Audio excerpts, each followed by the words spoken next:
Okay, so I am going to start the process and see for the first time the scheduling beta version where we are going to be able to schedule our imaging session so we don't have to be watching the telescope and start all this for hours, so we can go and watch TV and do whatever we want. So I already downloaded the APK link. Here we are on the front page, the screen of the new app for Dwarf 3, and I am using the beta version. So right now I am seeing the schedule part is right here on the bottom of the screen, and I haven't connected the telescope yet.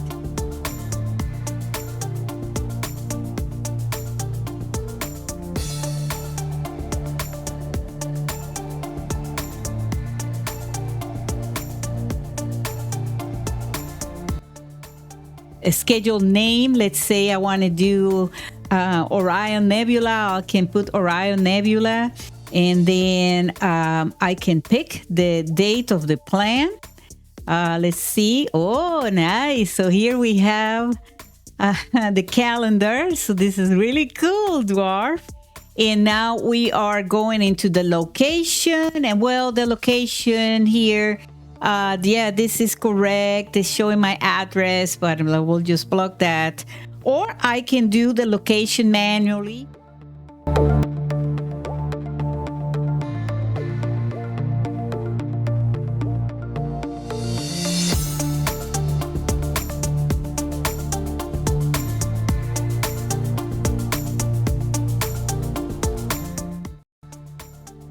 Okay.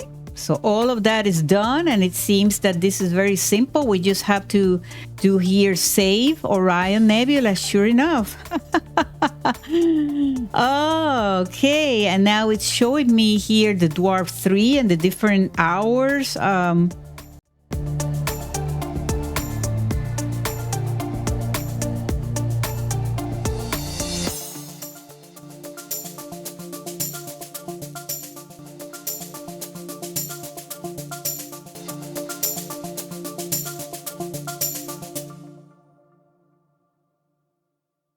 You can also move the sliders for more specific hours like 7:15 or 8:30. Finally, set the parameters like shutter speed, gain, and the filter to be used.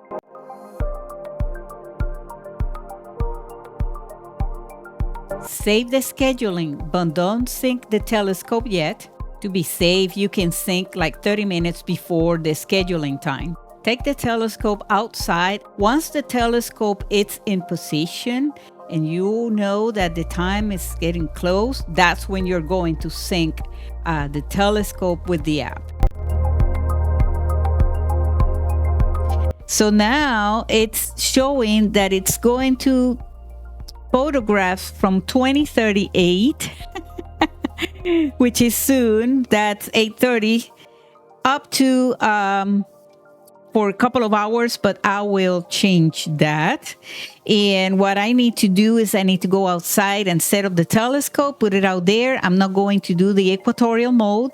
This is going to be without the equatorial mode. So I'm just going to put the telescope out there, as simple as that.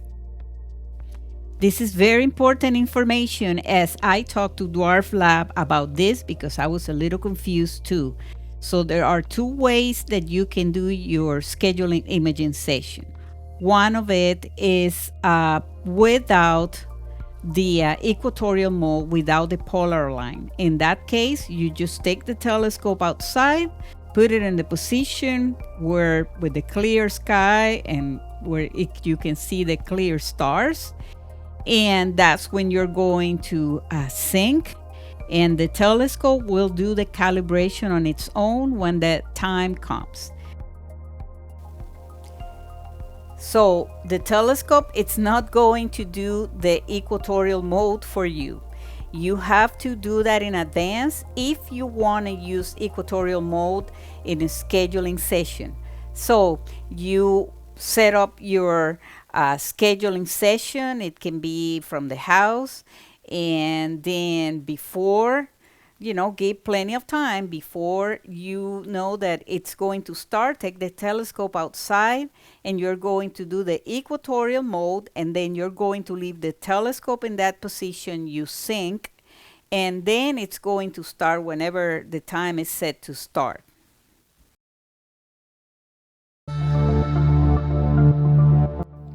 And I am going to sync the telescope.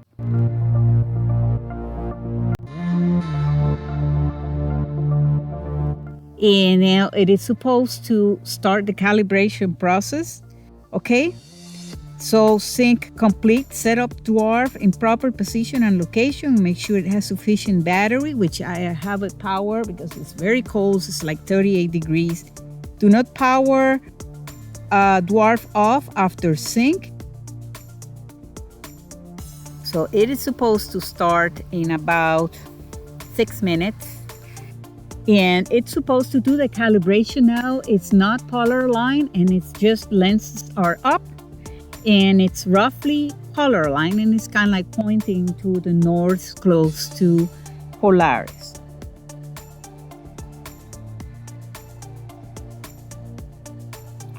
It's supposed to start. It says to be commenced, and I'm not going to touch anything. There it is. It's doing the calibration. Well, it is moving, so it starts sometime. There's a delay, a little bit delayed, probably 30 seconds, a little more. And it says that it is shooting right now. And oh my God, it found it right away. Wow, that was impressive. So it is definitely right on target. Okay, so there it is. So yes, that's exactly what it is. Unfortunately, it's not tracking properly. It is working, and that is something that it's just minor adjustments. I will be sending this to Dwarf Lab, and they will work on it.